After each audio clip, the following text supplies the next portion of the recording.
Hey guys, it's John Edwards with JonEdwards.rocks, and I am on the deck with another question. This is kind of cool. I've been answering these via email, and so I think this will be kind of neat to just kind of test it out on video and see how these go. And I've got a lot of them here that I'll be posting. I'm going to shoot a bunch today and get a bunch of posts. And do me a favor and leave me some comments, and by all means share them if you like them. And send me your question at hello@JonEdwards.rocks. So this one I got from Jill. And this is Jill. Jonathan, I was recently laid off from my job of 7 years and received a small payout when I left. It wasn't much, but it's enough to keep my husband and I and our 2 kids comfortable for a little while. My husband still has his job. The reason I'm telling you this is because I'm thinking about starting my own business and am not currently looking for a job. My family thinks I'm crazy. My mom says that I'm being a bad mother to my kids. My husband is fairly supportive, but having only worked in a job all his life, he's not sure about being self-employed. What should I do? Oh, Jill, I could speak to this one pretty well, right? Gotta love the maternal guilt there.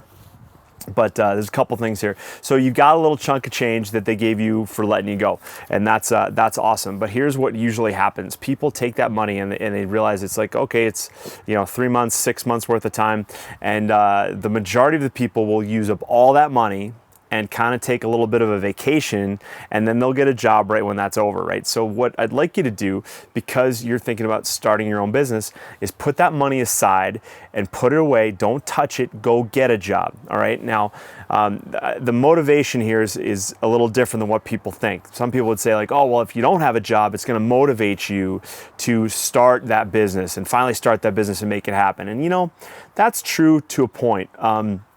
My experience has been that most businesses take a bit to get traction, okay? And during that time, while they take a bit to get traction, it's important that you're not pulling money out of them right away, all right? That's what a lot of people do, is they start, let's say they have a hobby that they like to do, and they think that, or let's say they love fitness, right? Or they love piano, and so they start teaching piano lessons, or they love fitness and become a personal trainer.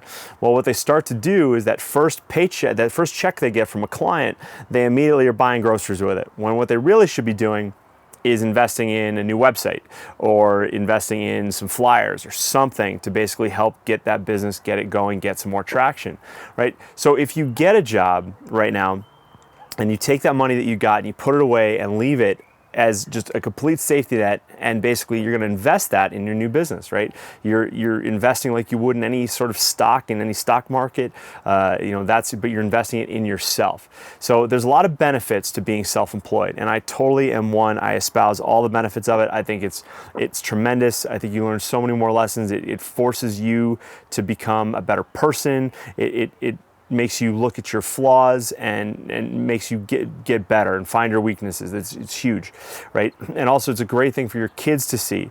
So right now, your kids are seeing mom and dad basically hunker down, right? Mom's gonna go get a job, and then you're gonna build your own business. Those are amazing lessons for your kids to learn. Actually, I have another post. I'm gonna talk about that in more detail, so make sure you check that out.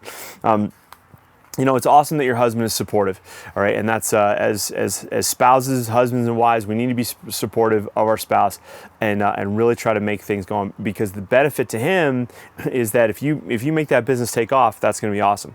So here's the deal: get a job, and now here's the kicker: you want to become a better employee in this job than you ever were in your last job, right? The reason they let you go in that last job is because you were not valuable enough to them to keep you, all right? And that's a reality.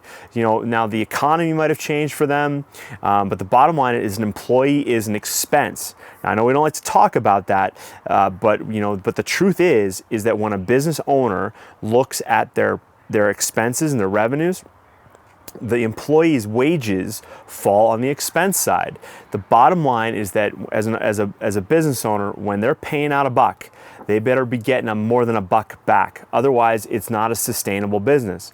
So in this new job that you go out and get, your role is to become the best possible employee you can be. You want to get with your manager and your manager's manager and find out, more than just the tasks that you're being given. Find out where you are, where that little cog that you're going to fit, where you fit into the larger cogs in the wheel, right?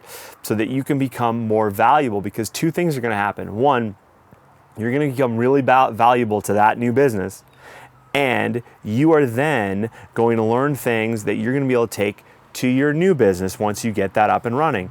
And now you're going to be doing that in your free time. You're not going to be working on your business when you should be working on their business, because if you do, that's stealing and you deserve to be fired. You deserve to be let go. If you're stealing, anybody who's stealing from the company they work for deserves to be let go. That's the bottom line, because you are an expense, right? And expenses need to be cut, and businesses are always looking to trim expenses.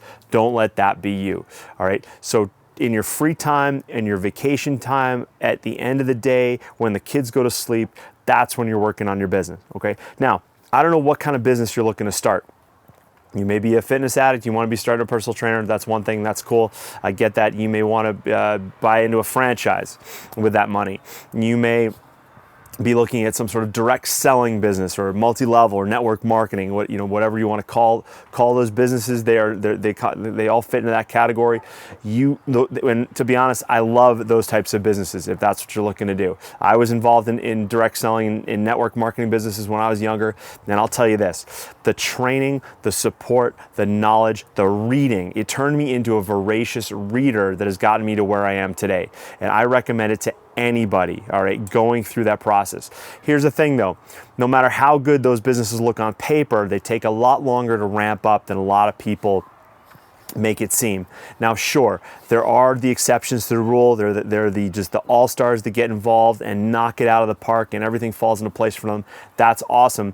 But we don't base things on exceptions. We just base things on kind of the predictable future, okay? And the predictable future is that those types of businesses can grow and grow amazingly well. It just takes a little while to get there, all right? You're going to learn so much about yourself venturing into that. I highly recommend you get to the bookstore, get on Amazon, get to the library, start reading up on business so you fully understand what you're getting into. A lot of people who venture off and start new businesses have no clue what it takes. They just have passion. And a lot of people say, hey, passion's everything. Passion is not everything. The bottom line is your business needs to create value for people to pay you money. Right? That's it. They don't care how passionate you are. They are paying for value. You're not a charity, okay? Businesses that rely on being a charity are only in business for so long.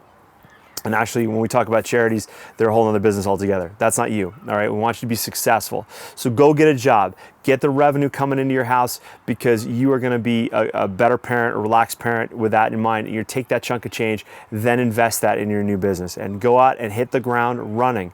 Take this as the kick in the pants to really, to take that time to build your business. I'm all for it, and you can do it. I believe that anybody can be a business owner if they take a thorough understanding that they have to create value, and that's the end of the story. There's nothing more to it. You got to create value, then you have a business. Okay, so I'm Jon Edwards, JonEdwards.rocks.